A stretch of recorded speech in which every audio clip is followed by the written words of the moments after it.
আন্দোলন তাদেরকে আমরা নেতৃত্বে জায়গায় রেখেছি, তাদের চাইতে আমাদের চাইতে অনেক বিজ্ঞ, অভিজ্ঞ এবং দক্ষ মানুষ এখানে বসে আছেন।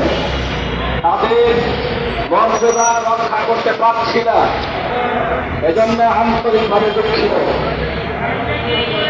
যেহেতু দায়িত্ব দিয়েছেন, আনুগত্যের জায়গা থেকে বলি, মেহেরবানি করে সহযোগিতা করবেন। আপনাদের পরামর্শ আমাদের গ্রহণ করা হবে। এখানে যারা আছি আমরা মোতার যুদ্ধের অহদ যুদ্ধের ঘটনা জানি, আমরা সবাই কথা বলি। আল্লাহ রাসূলের নির্দেশ ক্রমে অহদের গিরিপথে আব্দুল্লাহ ইবনে জুবাইরের নেতৃত্বে ৭০ জন মানুষ তীরন্দাজকে রাখা হয়েছিল। বলা হয়েছিল, যুদ্ধের জয় পরাজয় যাই হোক, আপনারা এই গিরিপথ ছাড়বেন না। মুসলমানদের আঘাতে, মুসলমানদের পরিচালনায় কাফিরেরা যখন ময়দান ছেড়ে দিয়েছিল, ওই গিরিপথের ৭০ জন তীরন্দাজ মনে করছিল যুদ্ধে জয় হয়েছে, আর থাকার দরকার নাই, ময়দান ছেড়ে দিয়েছিল। যার কারণে অযুদ্ধের মুসলমানদের সারা বিশ্বের অনেক ক্ষতি হয়েছে। এজন্য আমি বলবো, এটা একটা ব্যানার, এটা একটা ইনিশিয়েটিভ, এটা একটা প্রতিষ্ঠান। আমরা শ্রদ্ধার সাথে আনুগত্য করব। আপনাদের সকল পরামর্শ, আপনাদের সিদ্ধান্ত মোতাবেক কাজ হবে ইনশাআল্লাহ। এজন্য আপনাদের সহযোগিতা কামনা করব। এ পর্যায়ে আজকের এই উদ্বোধনী অনুষ্ঠানের শুরুতেই আমাদের সামনে কথা বলছেন সম্মিলিত নবমুখী ঐক্য পরিষদের সম্মানিত শ্রদ্ধেয় কেন্দ্রীয় সমন্বয়ক,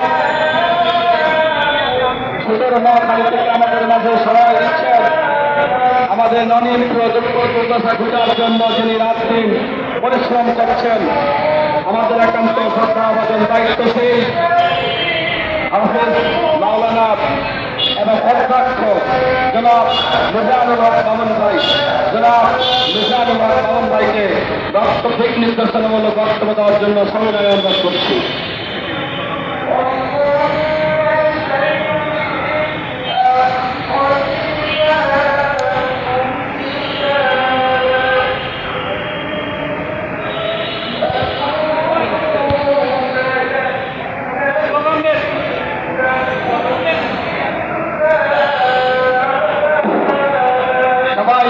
স্লোগানের জন্য প্রস্তুত?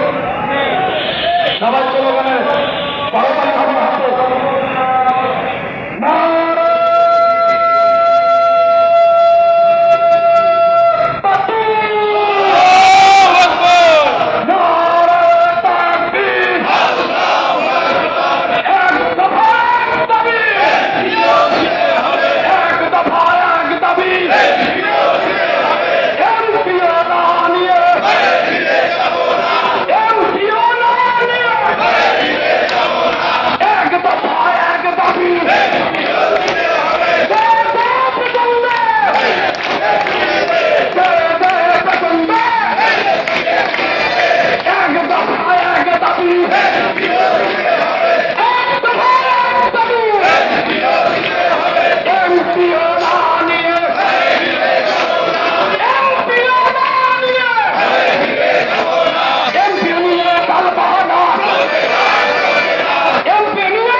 চলবে না,